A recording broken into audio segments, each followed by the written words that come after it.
Hello everyone, good morning to you all.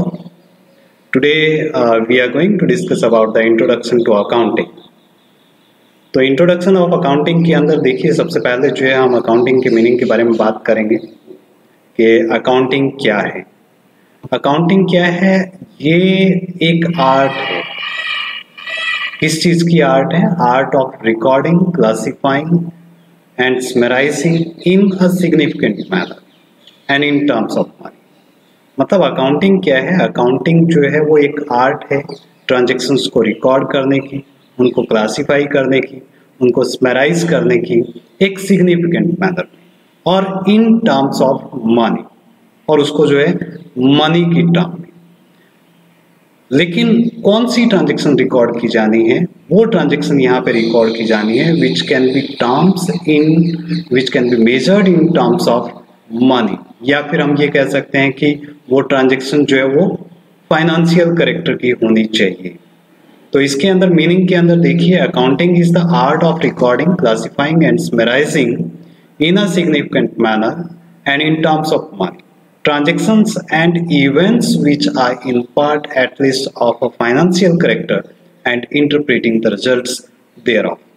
This definition is given according to the American Institute of Certified Public Accountants. या हम दूसरे शब्दों में कह सकते हैं कि अकाउंटिंग क्या है? अकाउंटिंग जो है वो एक सिस्टमेटिक प्रोसेस है। किस चीज़ की?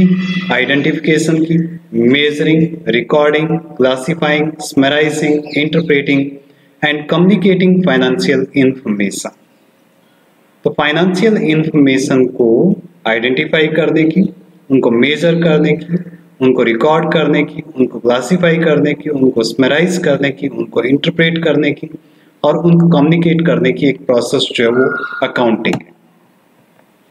तो अकाउंटिंग जो है वो एक सिस्टमेटिक प्रोसेस है जिसके अंदर हम क्या करते हैं? ट्रांजैक्शंस को आइडेंटिफाई करते हैं। क्या आइडेंटिफाई करना? हमने सबसे पहले ये आइडेंटिफाई करते हैं कि कौन सी ट्रांजैक्शन हमें रिकॉर्ड करनी है और कौन सी ट्रांजैक्शन हमने रिकॉर्ड नहीं करनी है। मींस हमने पढ़ा अभी कि फाइनेंशियल कैरेक्टर के जो ट्रांजैक्शन है या फाइनेंशियल कैरेक्टर के जो इवेंट्स हैं केवल उन्हीं को बुक्स ऑफ अकाउंट्स के अंदर रिकॉर्ड किया जाता है। तो हम यहाँ पे आइडेंटिफाई करेंगे कि कौन से फाइनेंशियल कैरेक्टर के इवेंट्स या ट्रांजैक्शन है और कौन से फाइनेंशियल कैरेक्टर के इवेंट्स या ट्रांजैक्शन नहीं है। जैसे ही हम आइडेंटिफाई कर लेंगे उसके बाद हम उसको मेजर करेंगे इन terms of money. Means that will be measured in terms of money. उसको हम मनी की फॉर्म में दिखाएंगे। अब मेजर करने के बाद फिर हम उसको रिकॉर्ड करेंगे। जो प्राइमरी बुक्स है हमारी, जो सब्सिडायरी बुक्स है या जर्नल बुक है, उसमें हम जो है ट्रांजैक्शन को रिकॉर्ड करेंगे और रिकॉर्ड करने के बाद उनको क्लासिफाई किया जाता है। मींस एक टाइप की जो ट्रांजैक्शंस हैं वो एक ग्रुप हेड के अंडर में डाल दी जाती है जिसको हम अकाउंट कहते हैं, और उसके बाद उनकी समरी तैयार करते हैं हम ट्रायल बैलेंस के रूप में या प्रॉफिट एंड लॉस अकाउंट के रूप में या बैलेंस शीट के रूप में, और उसके बाद जो है उनको इंटरप्रेट किया जाता है। मींस उनकी व्याख्या की जाती है, उनको एनालाइज किया जाता है और एनालाइज करके जो है उसको कम्युनिकेट कर दिया जाता है ये अकाउंटिंग यूजर्स को। जो इन्फॉर्मेशन उनके लिए इम्पोर्टेंट है वो इन्फॉर्मेशन उनको प्रोवाइड कर दी जाती है ताकि उन इन्फॉर्मेशन के बेस पे वो ये डिसाइड कर सकें कि हमने बिजनेस को लोन देना है या नहीं देना है, बिजनेस में पैसा इन्वेस्ट करना है या नहीं करना है, बिजनेस को उधार पे गुड्स अवेलेबल करवानी है या नहीं करवानी है। तो ये सब चीज़ें जो है वो डिसाइड की जा सकती है अकाउंटिंग इन्फॉर्मेशन के बेस पे। और अकाउंटिंग इन्फॉर्मेशन कहाँ से मिलेगी? हमें अकाउंटिंग से मिलेगी।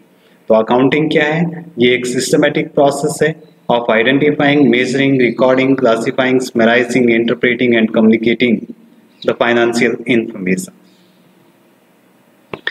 अब अकाउंटिंग जो है वो शुरू कहाँ से हुई? अकाउंटिंग जो है माना जाता है कि अकाउंटिंग के फादर जो है वो कौन है? जो लूका पैसियोली जो है उनको अकाउंटिंग के फादर के रूप में माना जाता है। मींस अकाउंटिंग जो है लूका पैसियोली की देन है। उन्होंने अकाउंटिंग दी, एक सिस्टमेटिक मेथड दिया जिसके बेस पे हम जो है अकाउंट्स बना सकें, जिसके बेस पे हम जो है ट्रांजैक्शंस को रिकॉर्ड कर सकें और जिसके बेस पे हम प्रॉफिट या लॉस के बारे में जान सकें। तो लूका पैसियोली जो है वो एक फ्रांसीसियन फ्रायर था जिसका जन्म जो है बोर्गो सैंस स्पेल्क्रो में हुआ था, जो कि आजकल जो है नॉर्थर्न इटली के अंदर है। 1446 या 1447 एग्जैक्ट इसके बारे में इंफॉर्मेशन नहीं है कि उनका जन्म कब हुआ, तो ये माना जाता है कि 1446 या 1447 के अंदर उनका जन्म हुआ और ऐसा विश्वास है कि 19 जून 1517 को उनकी डेथ हो गई उसी सेम टाउन के अंदर। तो इन्होंने जो है 1494 के अंदर एक बुक लिखी थी जिसमें अकाउंटिंग के बारे में जिक्र किया था और अकाउंटिंग के मेथड्स के बारे में बताया था कि हमें किस तरीके से जो है अकाउंट्स बनाने हैं या किस तरीके से ट्रांजैक्शंस को हमने रिकॉर्ड करनी है। तो ये उन्हीं की देन है, इन्हीं का दिया हुआ है अकाउंटिंग, जिसके बारे में आज हम सब लोग पढ़ रहे हैं और जिसके बेस पे आज हम इतने अच्छे से अकाउंट्स बना रहे हैं और इतने अच्छे से जो है बिजनेस के प्रॉफिट एंड लॉस कैलकुलेट कर रहे हैं, उसकी profitability position and financial position के बारे में पता लगा रहे हैं। तो ये फादर ऑफ अकाउंटिंग जो है लूका पैसियोली को माना जाता है। नेक्स्ट इसमें एट्रीब्यूट्स और द कैरेक्टरिस्टिक्स ऑफ अकाउंटिंग। जो अकाउंटिंग है उसकी कैरेक्टरिस्टिक्स या फीचर्स या एट्रीब्यूट्स कौन कौन से हैं। सबसे पहले इसके अंदर identification of financial transaction and events. Next इसमें है measuring the identified transaction, recording, classifying, summarising, analysis and interpretation and communicating. तो ये 7 जो है इसकी फीचर्स है, इसके बारे में 1 बाय 1 हम डिस्कस करेंगे। तो इसके अंदर देखिए सबसे पहले identification of financial transaction and events, मतलब जो हमारे पास फाइनेंशियल ट्रांजैक्शन या इवेंट्स है हम क्या करेंगे, उनको आइडेंटिफाई करेंगे कि कौन कौन से हमारे इवेंट्स जो है वो फाइनेंशियल नेचर के हैं, कौन कौन सी ट्रांजैक्शन जो है वो हमारी फाइनेंशियल नेचर की है। तो in accounting only those transactions and events are recorded which can be measured in terms of money, जिनको हम मेजर नहीं कर सकते मनी की टर्म में, that can not be recorded in the books of accounts. तो अकाउंटिंग में केवल हम उन्हीं ट्रांजैक्शंस को रिकॉर्ड करेंगे जिनको हम मनी में मेजर कर सकते हैं। तो हमने आइडेंटिफाई करना है कि which transactions can be measured in terms of money and which transaction can not be measured in terms of money. जैसे मान लीजिए कि हमने गुड्स परचेज की है, तो गुड्स परचेज की है तो हमने कितने रुपए की परचेज की है उसको हम मनी में मेजर कर सकते हैं, और अगर हम मनी में मेजर कर सकते हैं तो उसको हम जो है रिकॉर्ड कर सकते हैं बुक्स ऑफ अकाउंट्स के अंदर। इसी टाइप से अगर मैनेजर और वर्कर्स के बीच में कोई डिस्प्यूट हो जाता है, कोई कंफ्लिक्ट हो जाता है, so that can not be measured in terms of money. जब उसको मनी की टर्म में मेजर नहीं किया जा सकता तो इट मीन्स उसको हम बुक्स ऑफ अकाउंट्स के अंदर रिकॉर्ड भी नहीं कर सकते। तो इसमें जो है एग्जांपल के तौर पे जो है इसमें लिखा है मैंने परचेज ऑफ मशीनरी और द सेल ऑफ गुड्स और purchase of goods, salary paid, wages paid, ये कुछ चीज़ें हम जो है इसके अंदर एग्जांपल के तौर पे ले सकते हैं जिनको हमने आइडेंटिफाई किया कि ये फाइनेंशियल ट्रांजैक्शन है या फिर जो है फाइनेंशियल इवेंट्स है। नेक्स्ट इसमें मेजरिंग द आइडेंटिफाइड ट्रांजैक्शन। अब यहाँ पे पिक्चर में आप देख रहे हैं कि यहाँ पे जो है 2-2 हज़ार रुपए के नोट जो है वो आपको दिखाई दे रहे हैं। तो ये 2000 नोट जो है ये रुपीस है, ये हमारे इंडिया की करेंसी है। तो हमने जो ट्रांजैक्शन आइडेंटिफाई की है उसको हम अपने कंट्री की करेंसी में मेजर करेंगे, मींस मनी की टर्म में मेजर करेंगे। ठीक है, अलग अलग कंट्री में अलग अलग करेंसी है तो वो अलग अलग कंट्री जो अपनी अपनी करेंसी के अकॉर्डिंग जो है ट्रांजेक्शन को मेजर कर सकते हैं। तो हम उसको जो है रुपीस में मेजर करेंगे, रुपीस में कन्वर्ट करेंगे ताकि हम उसको जो है बुक्स ऑफ अकाउंट्स के अंदर दिखा सकें। तो according to this characteristics the transaction identified in the first point are measured in terms of common measurement unit. और वो कॉमन मेजरमेंट यूनिट क्या है? The currency of a country. जैसे हमारे इंडिया की करेंसी जो है वो रुपीस है, तो वो एक कॉमन मेजरमेंट यूनिट है। तो जितनी भी फाइनेंशियल ट्रांजैक्शन है, these all financial transaction will be measured in terms of money और इन टर्म्स ऑफ रुपीस, ताकि हम उन सारी ट्रांजैक्शंस को एक ही कॉमन मेजरमेंट यूनिट के अंदर जो है बुक्स ऑफ अकाउंट्स के अंदर रिकॉर्ड कर सकें। अगर हम उनको डिफरेंट जैसे कुछ आइटम हमने रुपीस में रिकॉर्ड कर दी, कुछ हमने डॉलर में रिकॉर्ड कर दी, तो वहां पे जो है फिर कंफ्यूजन रहेगा, हम प्रॉफिट जो है ठीक तरीके से कैलकुलेट नहीं कर पाएंगे या टाइम हमारा ज्यादा वेस्ट होगा उसके अंदर। तो इसलिए क्या है कि जो ट्रांजैक्शन है उनको एक ही कॉमन मेजरमेंट यूनिट जो है उसके अंदर रखा जाए, ताकि हम उसको इजीली जो है उसके बेस पे ट्रांजैक्शंस के बेस पे जो है हम जो अकाउंट्स में जो समरी वगैरह बनानी है या प्रॉफिट कैलकुलेट करना है, लॉस कैलकुलेट करना है, या फाइनेंशियल पोजीशन के बारे में पता लगाना है तो वो इजीली पता लगाया जा सके। नेक्स्ट इसके अंदर है रिकॉर्डिंग। अब बुक के अंदर आप देख रहे हैं, पिक्चर के अंदर आप देख रहे हैं कि ये रिकॉर्डिंग जो है एक पर्सन जो है वो कैलकुलेटर लेके और पेन लेकर के जो रिकॉर्डिंग कर रहा है। मैनुअल रिकॉर्डिंग है ये, लेकिन आजकल जो है कंप्यूटराइज रिकॉर्डिंग होने लगा है। तो नीचे इसमें जो है एक दूसरी पिक्चर के अंदर जो है एक टेबल बना के दिखाई गई है जिसके अंदर कुछ रूल्स है डेबिट एंड क्रेडिट के। तो हम जो रिकॉर्डिंग करते हैं वो डेबिट एंड क्रेडिट के थ्रू करते हैं कि एक एस्पेक्ट जो है वो डेबिट होता है और दूसरा एस्पेक्ट जो है उसके अंदर क्रेडिट होता है। तो रिकॉर्डिंग हम किस में करेंगे? रिकॉर्डिंग का मतलब क्या है कि जो ट्रांजेक्शन्स हैं उनको बुक्स ऑफ अकाउंट्स के अंदर एंटर करना। तो उनकी एंट्री हमने जो है बुक्स ऑफ अकाउंट्स के अंदर करनी है। कौन सी ट्रांजेक्शन की करनी है ये हम पहले भी पढ़ चुके हैं, बार बार रिपीट करने की जरूरत नहीं है।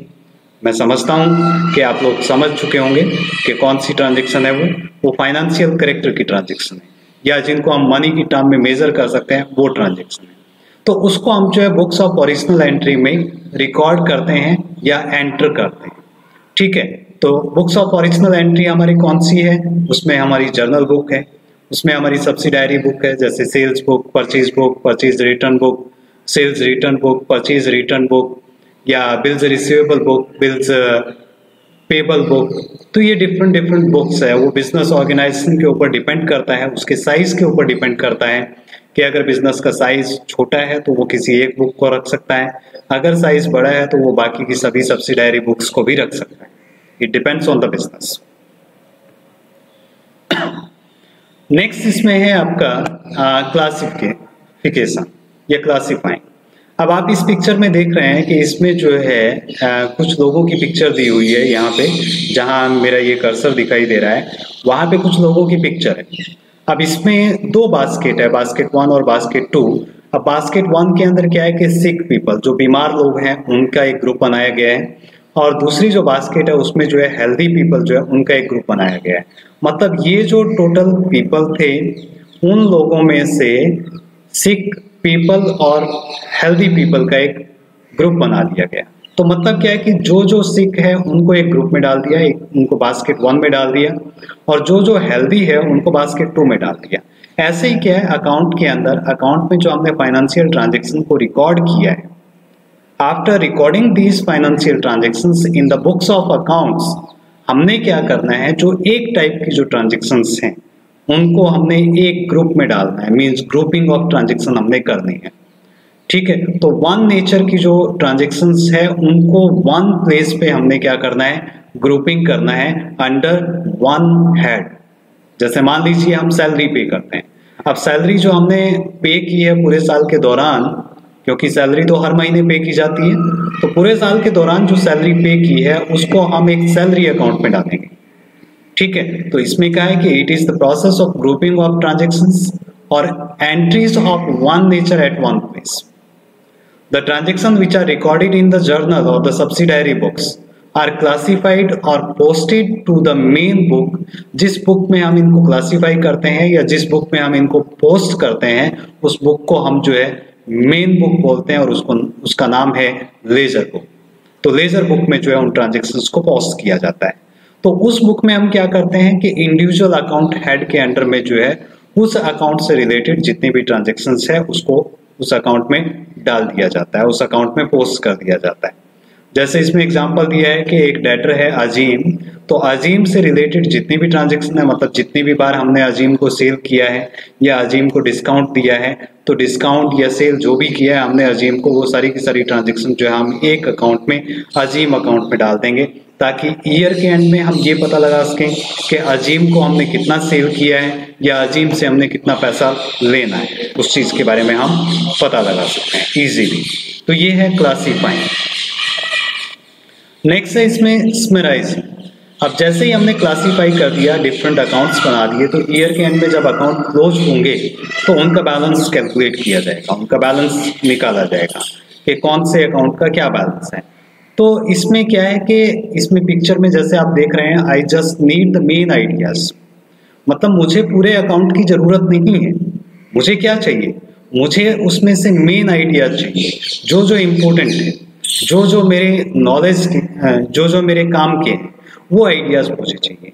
जैसे मान लीजिए कि मुझे ये पता लगाना है कि अजीम से हमने कितना पैसा लेना है, तो कितना पैसा लेना है वही हमें चाहिए। हमें ये नहीं चाहिए कि हमने उसको कितना कितना सेल किया, कितना डिस्काउंट दिया और कब कब उसने पेमेंट की, ये सब चीजें हमें नहीं चाहिए।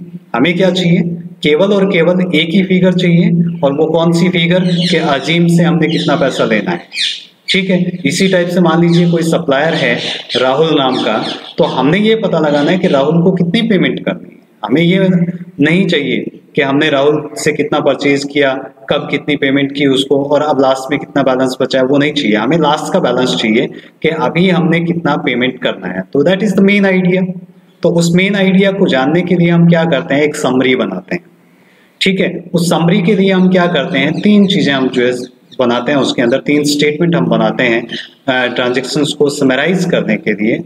उसमें एक तो ट्रायल बैलेंस बनाते हैं। ट्रायल बैलेंस में हम जो है हर एक अकाउंट जो क्लासिफाई किया गया था, सॉरी इसमें अभी जो पिछले स्लाइड में हमने पढ़ा कि क्लासिफिकेशन मीन्स एक अकाउंट के अंदर जो है उस अकाउंट से रिलेटेड सारी ट्रांजेक्शन को हमने पोस्ट किया, तो उस अकाउंट का बैलेंस जो है वो हम किस में शो करेंगे, ट्रायल बैलेंस में शो करेंगे।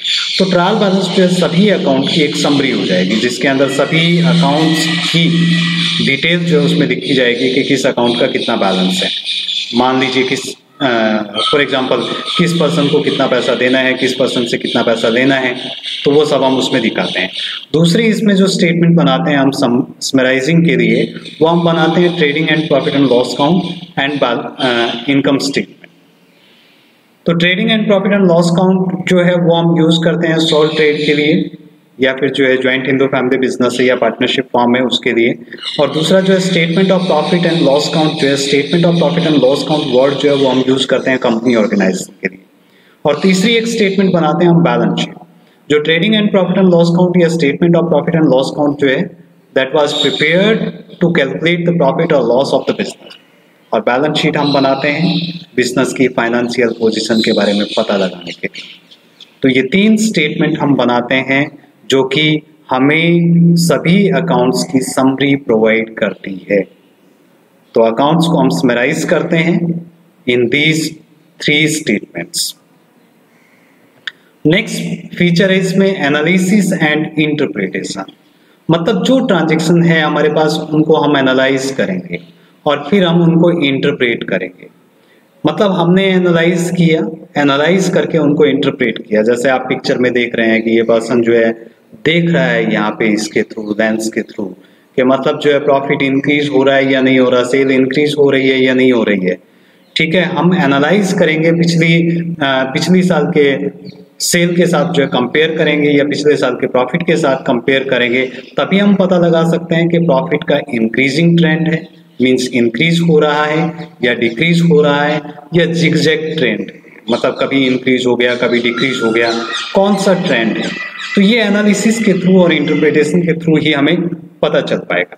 तो इसमें क्या करेंगे हम, to make a meaningful judgement of profitability and financial position of the business by the users of accounting information, the analysis and interpretation is done.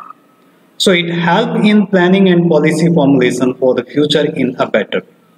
जब हम इंटरप्रिटेशन और एनालिसिस कर लेंगे तो वो हमें फ्यूचर में जो है बेटर प्लानिंग में हेल्प करेंगे, क्योंकि मैनेजमेंट को अकाउंटिंग इंफॉर्मेशन चाहिए। कौन सी इंफॉर्मेशन, एनालाइज्ड इंफॉर्मेशन चाहिए जिसके बेस पे वो डिसीजन ले सके। ठीक है, तो एनालिसिस का मतलब क्या है कि जो हमारी अकाउंटिंग इंफॉर्मेशन है उनको मीनिंगफुल बनाना या उनको अंडरस्टैंडेबल बनाना, ताकि इजीली समझ आ सके जो भी अकाउंटिंग के यूजर्स हैं उनको। नेक्स्ट इसमें कम्युनिकेटिंग। तो जो अकाउंटिंग इंफॉर्मेशन है हम उसको कम्युनिकेट करेंगे। किसको कम्युनिकेट करेंगे, जो यूजर्स ऑफ अकाउंटिंग है।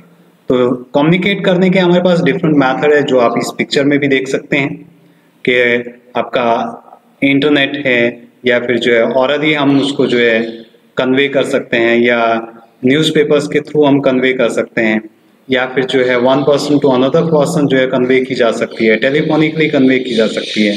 तो कम्युनिकेशन जो है वो अकाउंटिंग इंफॉर्मेशन को कम्युनिकेट करना to the users of accounting. So it involves communicating the financial data to the users, और accounting information must be provided in time and presented to the users so that appropriate decision may be taken at the right time. जो accounting information है वो time पे communicate होनी चाहिए, ताकि accounting users उसके base पे डिसीजन ले सके, उसके बेस पे डिसाइड कर सके कि हमने क्या करना है क्या नहीं करना है। तो ये जो है अकाउंटिंग की कुछ एक फीचर्स थी जिसके बारे में हमने पढ़ा। उसके बाद जो है इसमें इज अकाउंटिंग अ साइंस और एन आर्ट, मतलब क्या अकाउंटिंग जो है वो साइंस है या आर्ट है। अकाउंटिंग को हम साइंस भी कह सकते हैं, अकाउंटिंग को हम आर्ट भी कह सकते हैं। अब आर्ट क्या है कि आर्ट जो वो एक टेक्निक है जो हमें हेल्प करती है डिजायर्ड ऑब्जेक्टिव को अचीव करने में, या हम ये कह सकते हैं कि it is the application of knowledge. जो हमारे पास नॉलेज है उसको हम अप्लाई करें और उस नॉलेज को अप्लाई करके जो हमारा कॉमन ऑब्जेक्टिव है या डिजायर्ड ऑब्जेक्टिव है उसको हम अचीव कर सकें।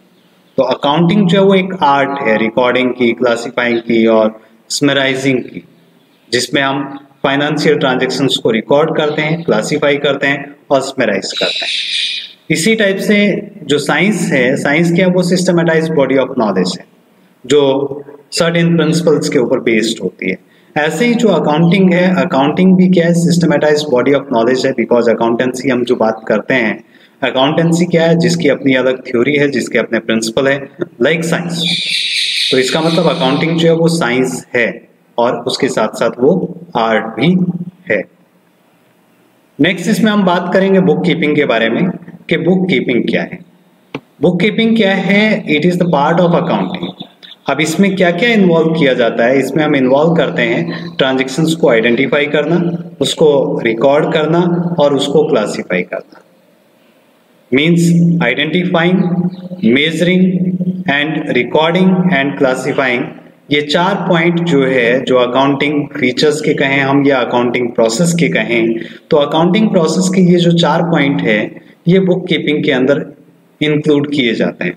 मतलब हम ये मानते हैं कि क्लासिफिकेशन तक बुक कीपिंग है, जहां बुक कीपिंग खत्म हो जाएगी उसके बाद जो है अकाउंटिंग स्टार्ट हो जाएगी। लेकिन बहुत सारे एक्सपर्ट ये भी मानते हैं कि बुक कीपिंग जो है वो अकाउंटिंग का पार्ट ही है, क्योंकि अकाउंटिंग में भी तो हम यही करते हैं कि अकाउंटिंग स्टार्ट कहाँ से होती है, आइडेंटिफिकेशन ऑफ फाइनेंशियल इवेंट्स और द ट्रांजैक्शन। तो बुक कीपिंग जो है वो अकाउंटिंग का एक पार्ट है, तो जिसमें हम 4 चीजों को, 4 स्टेप्स को इन्वॉल्व करते हैं। उसके बाद अकाउंटेंसी। अकाउंटेंसी क्या है, वो सिस्टमेटिक नॉलेज ऑफ अकाउंटिंग है। मतलब ये हमें एक्सप्लेन करती है कि अकाउंटिंग करनी कैसे है, क्योंकि इसमें अकाउंटिंग से रिलेटेड थ्योरेटिकल नॉलेज है, इसमें अकाउंटिंग से रिलेटेड प्रिंसिपल्स हैं, इसमें अकाउंटिंग से रिलेटेड रूल्स एंड रेगुलेशंस हैं। तो अकाउंटिंग के जो रूल्स हैं उनके बेस पे हम अकाउंट में बुक्स ऑफ अकाउंट्स के अंदर ट्रांजैक्शंस को रिकॉर्ड करते हैं। तो अकाउंटिंग हमें क्या प्रोवाइड करती है, बुक्स को मेंटेन करने के रिगार्डिंग रूल्स प्रिंसिपल्स हमें प्रोवाइड करती है। यह हमें गाइड करती है कि हमने अकाउंटिंग कैसे करनी है। तो वो अकाउंटेंसी है जिसमें थ्योरेटिकल नॉलेज हो, उसके अपने प्रिंसिपल्स हो, ठीक है, तो उसको हम जो है अकाउंटेंसी कहेंगे। इसमें ये भी कहा है कि अकाउंटेंसी क्या है, वो सिस्टमेटाइज्ड बॉडी ऑफ नॉलेज है involving theoretical knowledge and principle of accounting. तो ये अकाउंटिंग की डेफिनेशन थी या अकाउंटिंग का मीनिंग था। उसके बाद इसमें है objective of accounting. Objective of accounting जो है ये है इसमें मेंटेनिंग अकाउंटिंग रिकॉर्ड्स, मतलब हम जो है अकाउंटिंग रिकॉर्ड्स रख सकते हैं अकाउंटिंग की हेल्प से। तो अकाउंटिंग हमारी जो है हेल्प करती है अकाउंटिंग रिकॉर्ड्स को मेंटेन करने के लिए। अकाउंट बनाने का हमारा पर्पस या ऑब्जेक्टिव क्या है, अकाउंटिंग रिकॉर्ड्स को मेंटेन रखना, क्योंकि अकाउंटिंग रिकॉर्ड्स क्या है कि हम भूल जाते हैं और बिजनेस के अंदर तो बहुत सारी ट्रांजैक्शन होती है, उन सभी ट्रांजैक्शंस को याद रखना पॉसिबल नहीं है। तो उसके लिए एक प्रॉपर अकाउंटिंग रिकॉर्ड जो तैयार करना जरूरी है, ताकि हम उन ट्रांजैक्शंस को जब भी हमें जरूरत हो तब हम उन ट्रांजैक्शंस को देख सकें, उनके बेस पे डिसीजन ले सकें, ठीक है। नेक्स्ट इसमें डिटरमाइनिंग प्रॉफिट और लॉस। इसका दूसरा ऑब्जेक्टिव क्या है, प्रॉफिट या लॉस को डिटरमाइन करना, कि कोई भी बिजनेसमैन जो अकाउंटिंग रिकॉर्ड्स रखता है वो किस लिए रखता है कि ईयर के एंड में वो अपने बिजनेस के प्रॉफिट या लॉस के बारे में पता लगा सके। और ये तभी पॉसिबल है जब हम अकाउंटिंग का एक प्रॉपर रिकॉर्ड रखेंगे। अगर हमारे पास प्रॉपर रिकॉर्ड नहीं है तो कुछ चीजें हमें याद रहेंगी और कुछ चीजें हम भूल जाएंगे, और जिसके बेस पे हम जो है प्रॉफिट या लॉस, जो एग्जैक्ट प्रॉफिट या लॉस है वो कैलकुलेट नहीं कर पाएंगे। नेक्स्ट इसमें ऑब्जेक्टिव है determining financial position.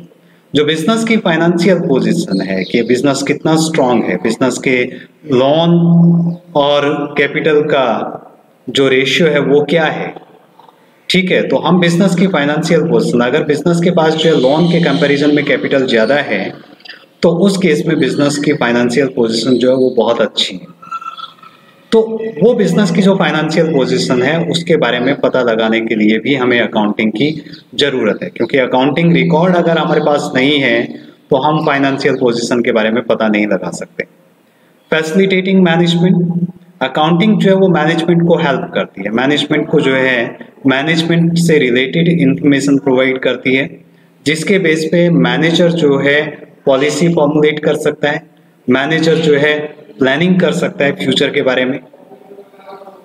Providing accounting information to users, accounting क्या है कि वो यूजर्स को अकाउंटिंग इंफॉर्मेशन भी प्रोवाइड करता है कि जो जो अकाउंटिंग यूजर्स है, जैसे मान लीजिए क्रेडिटर्स है, उसने गुड्स सप्लाई करनी है बिजनेस को, तो उसको इंफॉर्मेशन चाहिए कि बिजनेस को गुड्स में सप्लाई करूं या ना करूं, उससे रिलेटेड डिसीजन लेने के लिए। तो वो डिसीजन तभी ले पाएगा जब उसको उससे रिलेटेड इंफॉर्मेशन मिलेगी, और वो इंफॉर्मेशन अकाउंटिंग प्रोवाइड करता है। प्रोटेक्टिंग बिजनेस एसेट, जो बिजनेस एसेट है उनको प्रोटेक्ट करने के लिए, क्योंकि बिजनेस एसेट का अगर हम एक प्रॉपर रिकॉर्ड रखेंगे तो हमारे पास जो है एक रिकॉर्ड रहेगा कि हमारे पास कौन कौन सी एसेट। ठीक है, उस केस में जो है अगर कोई चोरी वगैरह होती है या कुछ और होता है तो उसके बारे में हमें पता चल जाएगा कि ये भी हमारी एसेट थी लेकिन कहाँ गई। तो उसके लिए हम इंक्वायरी वगैरह कर सकते हैं, उसका पता लगा सकते हैं। तो ये एक टाइप से जो है एसेट को प्रोटेक्ट भी करता है। तो ये अकाउंटिंग के ऑब्जेक्टिव थे। तो आज के इस टॉपिक में हम इतना ही पढ़ेंगे। Thank you.